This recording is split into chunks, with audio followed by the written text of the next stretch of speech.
salam hening untuk jiwa yang sedang mencari makna. Jika hari ini langkahmu terasa lebih berat dari biasanya, mungkin bukan karena hidup semakin sulit, tetapi karena jiwamu sudah terlalu lama berjalan tanpa sempat beristirahat. Ada kelelahan yang tidak bisa ditunjukkan, tidak bisa diceritakan, dan tidak bisa disederhanakan dengan kata lelah biasa. Ia hadir sebagai rasa kosong, sebagai tarikan napas panjang, sebagai keinginan diam di tengah dunia yang terus bergerak. Dalam perjalanan hidup, banyak dari kita belajar bertahan dengan cara yang sunyi. Kita belajar menahan air mata, menyimpan kebingungan, dan mengubur rasa takut agar tetap bisa menjalani hari. Kita mengatakan tidak apa-apa demi menjaga keadaan tetap tenang, demi tidak merepotkan siapapun.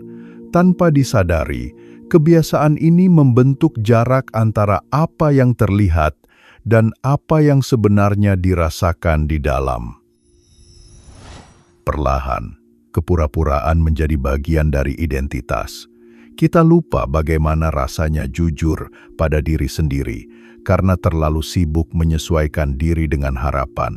Jiwa yang awalnya hanya ingin dipahami, akhirnya belajar bertahan sendiri.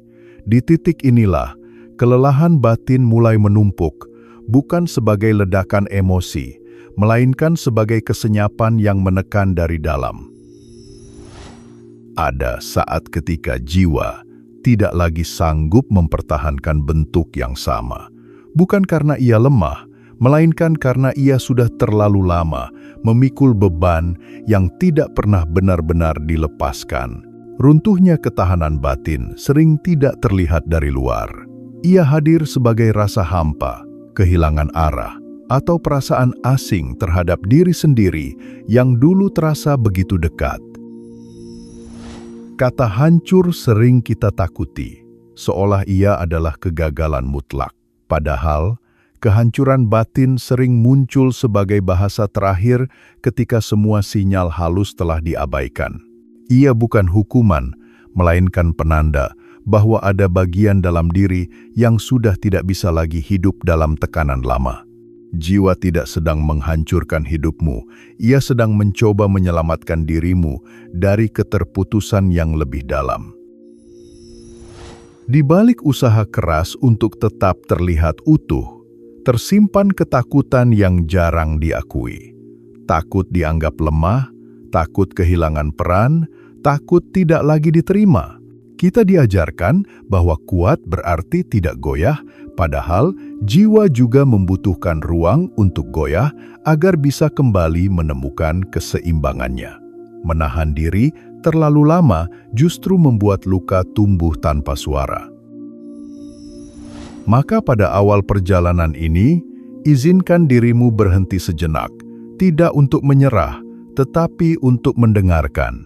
Akui bahwa ada bagian dalam dirimu yang lelah berpura-pura, lelah menahan, dan lelah berjalan tanpa jeda.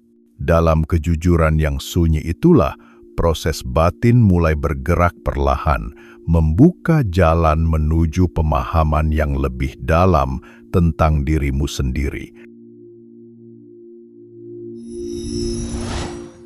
Ketika kata hancur muncul di dalam benak, hampir selalu ia diasosiasikan dengan kegagalan, kehilangan arah, atau akhir yang pahit. Sejak kecil, manusia dibentuk untuk percaya bahwa hidup harus dijaga tetap utuh, stabil, dan terkendali. Runtuh dianggap sebagai sesuatu yang memalukan atau menakutkan. Padahal, dalam perjalanan batin yang lebih dalam, kehancuran seringkali bukan tanda bahwa hidupmu salah jalan, melainkan tanda bahwa jiwamu sudah tidak lagi mampu tinggal di dalam bentuk lama yang dipaksakan terlalu lama. Banyak perubahan sejati tidak pernah lahir dari kenyamanan. Perubahan yang menyentuh akar batin justru muncul ketika struktur lama dalam diri mulai retak, ketika cara berpikir, cara bertahan, dan cara memaknai hidup tidak lagi mampu menopang kenyataan yang terus berkembang. Pada titik ini, kehancuran muncul bukan sebagai musuh, tetapi sebagai pintu yang memaksa terbuka, meski terasa menyakitkan dan mengganggu rasa aman yang selama ini dikenal.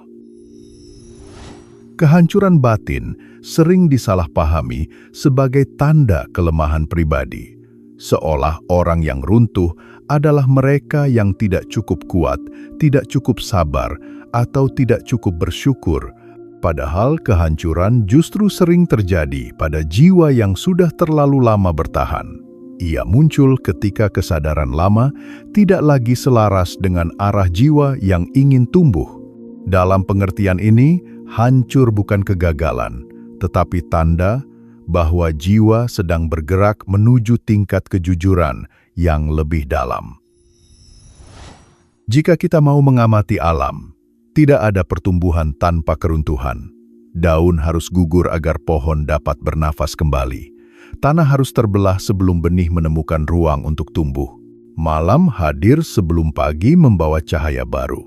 Alam semesta tidak pernah takut pada runtuh, karena ia tahu bahwa di balik setiap kehancuran ada pembaruan yang sedang dipersiapkan. Manusia pun berada dalam siklus yang sama, meski sering lupa bahwa dirinya adalah bagian dari irama ini. Rasa sakit yang menyertai kehancuran sering membuat manusia ingin segera lari, memperbaiki, atau menutupinya. Namun rasa sakit bukanlah hukuman. Ia adalah bahasa kesadaran yang paling jujur. Ia hadir untuk mengarahkan perhatian pada bagian diri yang selama ini diabaikan, ditekan, atau disangkal. Rasa sakit adalah cara jiwa berkata bahwa ada sesuatu yang perlu didengar, bukan disingkirkan.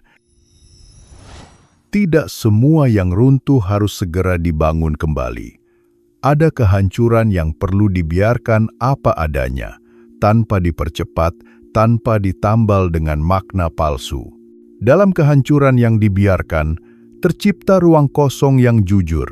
Ruang ini sering terasa menakutkan, tetapi di sanalah kesadaran baru mulai bernafas, bebas dari tuntutan untuk segera pulih, segera kuat, atau segera terlihat utuh di mata dunia.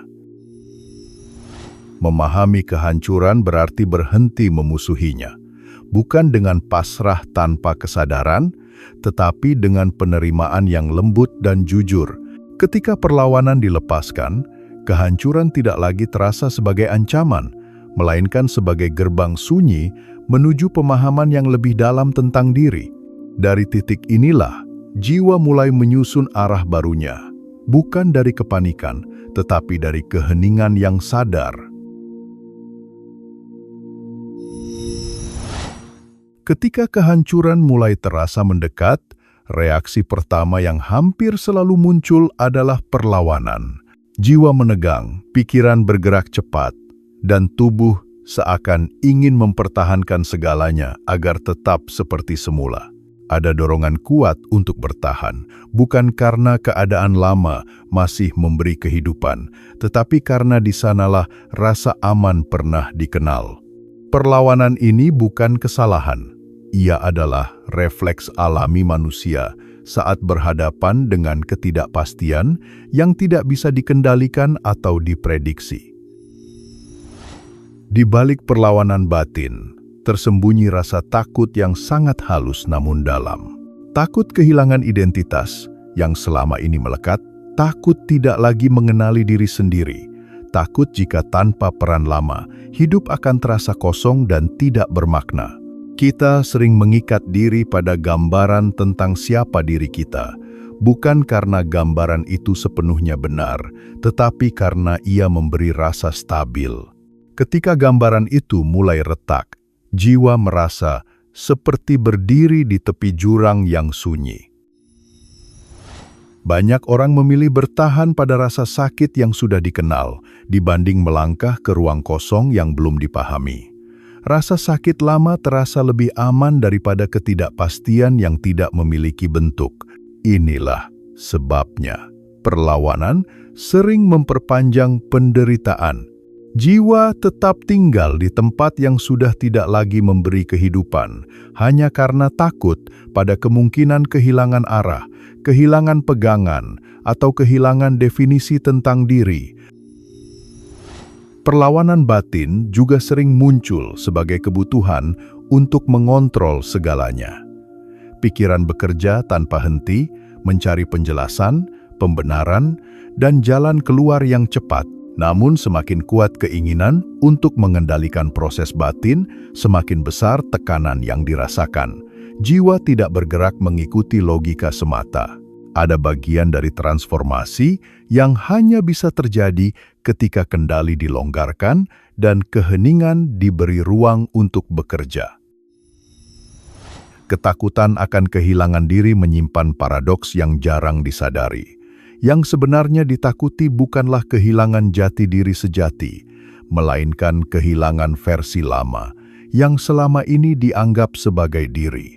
Versi yang terbentuk dari kebiasaan, peran, luka, dan harapan orang lain. Ketika versi ini mulai runtuh, muncul kepanikan, padahal di baliknya ada peluang untuk bertemu dengan diri yang lebih jujur, lebih sederhana, dan lebih selaras dengan keadaan batin saat ini. Perlu dipahami bahwa setiap jiwa memiliki ritme yang berbeda dalam menghadapi kehilangan dan pelepasan. Tidak semua orang siap melepaskan pada waktu yang sama, dan tidak semua perlawanan bisa dilembutkan dengan cepat. Memaksa diri untuk segera tenang, segera menerima, atau segera ikhlas justru sering menjadi bentuk perlawanan baru yang lebih halus. Ada kalanya yang dibutuhkan hanyalah kejujuran untuk mengakui bahwa rasa takut itu ada. Maka pada tahap ini, ajakan paling lembut bukanlah untuk melawan perlawanan, tetapi untuk mendekatinya dengan kesadaran. Dengarkan apa yang sedang ia lindungi, rasakan apa yang sedang ia takutkan. Ketika rasa takut diberi ruang untuk hadir tanpa dihakimi, perlahan cengkeramannya melemah. Dari titik inilah, jiwa mulai membuka diri pada kemungkinan melepaskan, bukan karena dipaksa, tetapi karena ia merasa cukup aman untuk berubah. Setelah kehancuran terjadi dan perlawanan perlahan melemah, seringkali yang tersisa bukanlah jawaban yang menenangkan, melainkan diam yang panjang.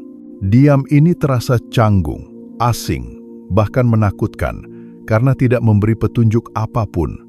Tidak ada arah yang jelas, tidak ada pegangan yang pasti. Jiwa seolah digantung di ruang antara, tidak lagi sepenuhnya berada di masa lalu, namun juga belum tiba di masa depan yang baru. Banyak orang salah memahami diam sebagai kekosongan yang harus segera diisi. Kita terbiasa percaya bahwa hidup harus selalu bergerak, selalu menghasilkan makna, selalu memiliki tujuan yang jelas. Padahal diam bukan ketiadaan. Diam adalah ruang batin yang akhirnya terbuka ketika kebisingan luar dan dalam berhenti mendominasi. Di dalam diam, jiwa berhenti dikejar tuntutan untuk tampil, menjelaskan, atau membuktikan apapun. Dalam keheningan ini, hubungan antara tubuh dan batin perlahan kembali terasa. Napas yang selama ini terabaikan mulai disadari. Detak jantung, rasa lelah, dan kehadiran tubuh menjadi nyata kembali. Diam memungkinkan manusia kembali ke pengalaman paling dasar sebagai makhluk hidup, hadir tanpa peran, tanpa cerita besar, hanya sebagai keberadaan yang bernapas dan merasakan. Transformasi sejati jarang terjadi dalam keadaan tergesa.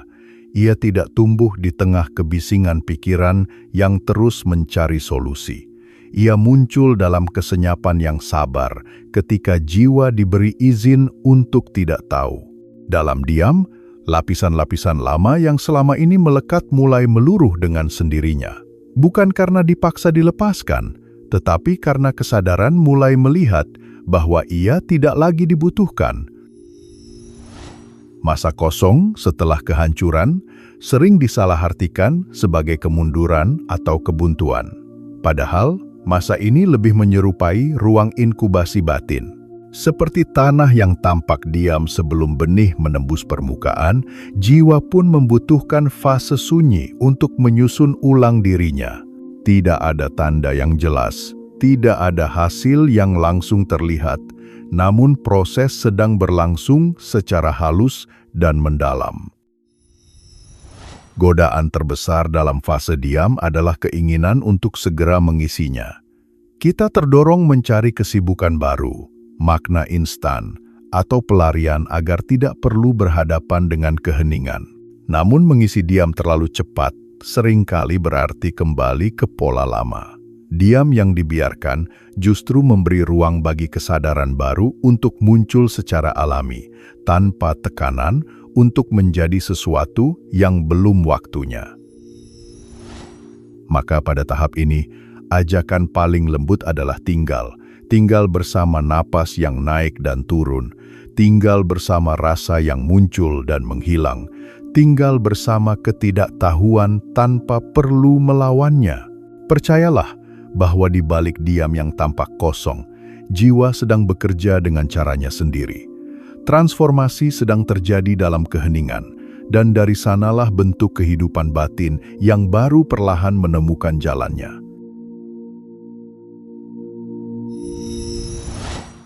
Setelah keheningan memberi ruang yang cukup, perlahan kesadaran mulai bergerak kembali, bukan sebagai dorongan besar untuk bangkit, tetapi sebagai bisikan halus bahwa masih ada sesuatu yang hidup di dalam. Dari kehancuran, yang tersisa bukan kehampaan mutlak, melainkan fragmen-fragmen diri yang lebih jujur. Potongan kecil pengalaman, rasa, dan pemahaman yang sebelumnya tertutup oleh kebisingan hidup, kini muncul ke permukaan dengan cara yang lembut. Fragmen-fragmen ini seringkali tidak indah. Ada bagian yang masih terluka, masih ragu, masih membawa jejak masa lalu. Namun justru di sanalah kejujuran batin berdiam. Menyusun diri kembali bukan berarti menyingkirkan fragmen yang tidak nyaman, melainkan belajar mengakuinya sebagai bagian dari perjalanan. Jiwa tidak meminta kesempurnaan. Ia hanya meminta kehadiran yang jujur terhadap apa yang benar-benar ada. Proses menyusun diri tidak berjalan seperti membangun ulang bangunan yang runtuh. Ia lebih menyerupai merangkai makna baru dari pengalaman yang pernah terasa sia-sia. Apa yang dulu dianggap kelemahan mulai dilihat sebagai pelajaran. Apa yang dulu menyakitkan mulai dipahami sebagai titik balik kesadaran, bukan untuk membenarkan luka, tetapi untuk memahami perannya dalam membentuk kedalaman batin. Seringkali muncul keinginan untuk kembali seperti dulu, menjadi versi lama yang terasa lebih dikenal. Namun keutuhan sejati tidak berarti kembali ke bentuk lama. Ia berarti membiarkan diri bertumbuh dengan kesadaran baru. Fragmen-fragmen yang tersisa tidak disusun untuk meniru masa lalu, tetapi untuk menciptakan ruang hidup yang lebih selaras dengan keadaan batin saat ini. Dalam proses ini, jiwa belajar menerima bahwa ketidaksempurnaan bukanlah sesuatu yang harus disembunyikan. Luka tidak selalu perlu disembuhkan sepenuhnya agar hidup bisa berjalan. Ada luka yang tetap tinggal sebagai pengingat, bukan untuk melukai, tetapi untuk menjaga kesadaran, tetap lembut dan rendah hati. Keutuhan batin seringkali terasa bukan sebagai kerapian, tetapi sebagai kedamaian yang lahir dari penerimaan. Tidak ada tenggat waktu dalam menyusun diri. Setiap jiwa memiliki ritme pemulihan yang berbeda.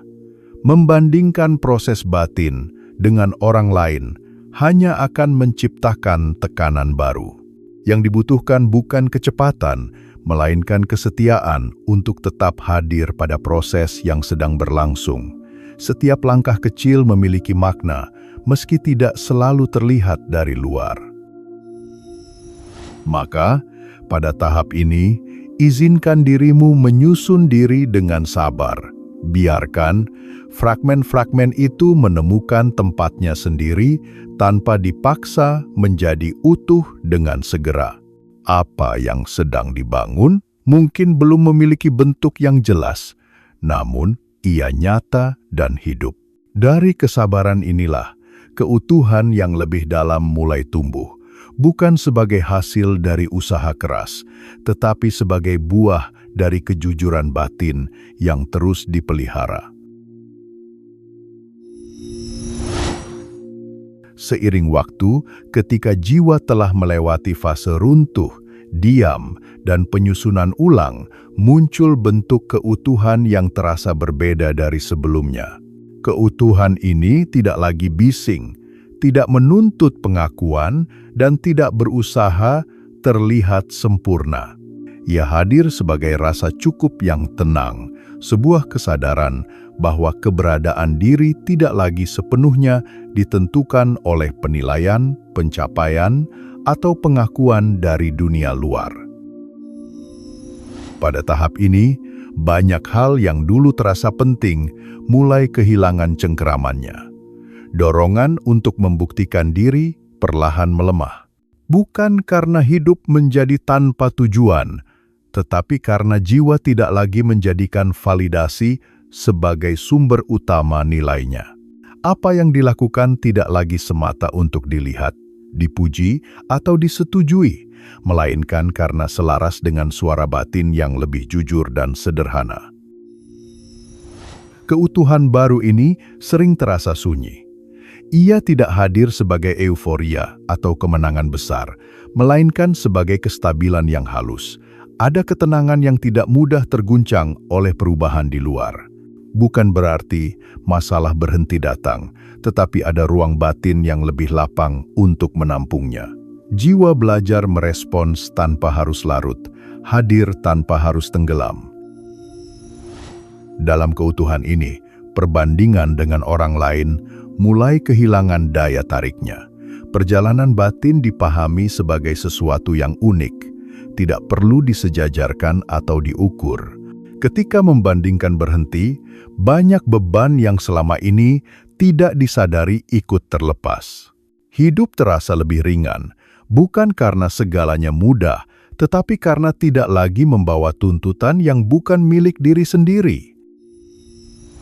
Keutuhan yang lahir dari dalam juga mengubah cara memandang kekurangan.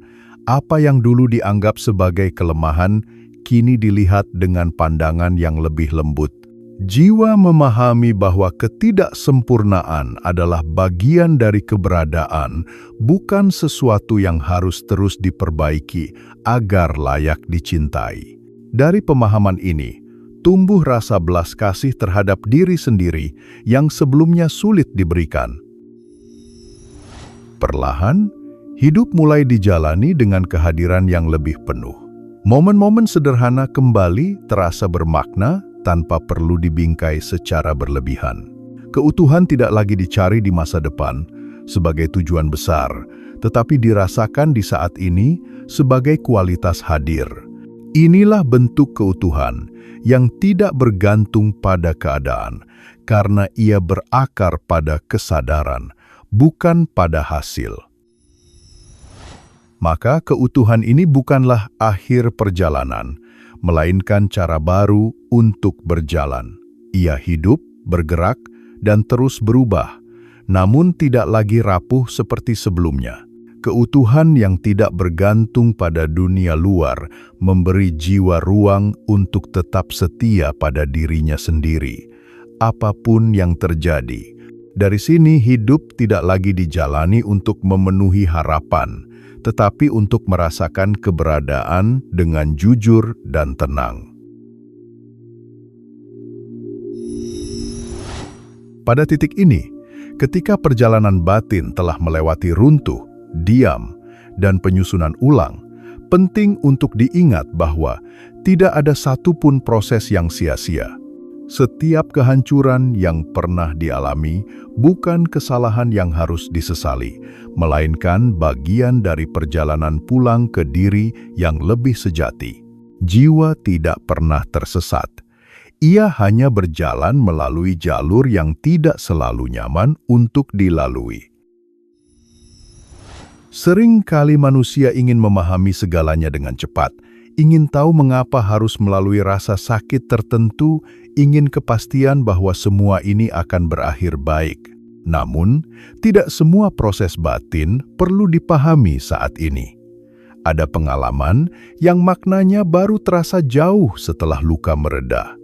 Dalam perjalanan jiwa, mempercayai seringkali lebih penting daripada mengerti. Di balik setiap proses yang sunyi, jiwa memiliki kecerdasan alaminya sendiri. Ia tahu bagaimana cara sembuh, tahu kapan harus diam, dan tahu kapan harus bergerak.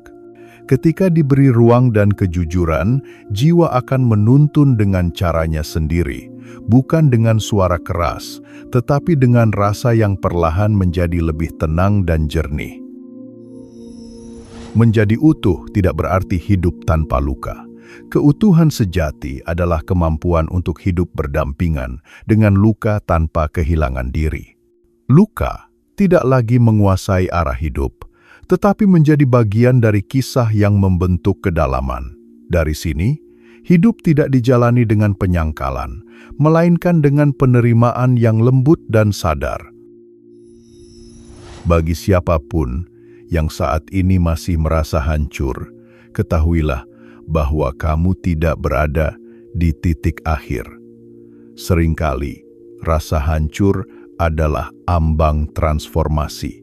Meski belum terlihat jelas, jiwa sedang bergerak meski langkahnya sunyi. Tidak ada yang tertinggal, tidak ada yang gagal, hanya proses yang sedang berlangsung dalam waktu yang tepat bagi dirimu sendiri. Ajakan paling halus di bagian akhir ini adalah mempercayai apa yang sedang terjadi. Meski jalannya terasa lambat, meski tidak ada tanda yang meyakinkan, proses tetap berjalan. Tidak perlu tergesa menjadi utuh, tidak perlu memaksa diri terlihat pulih. Kesetiaan pada proses jauh lebih bermakna daripada hasil yang dipaksakan. Maka tutuplah perjalanan ini dengan napas yang lembut. Izinkan hening menyelimuti ruang batinmu. Biarkan jiwa berjalan pulang dengan langkahnya sendiri, tanpa tekanan, tanpa tuntutan.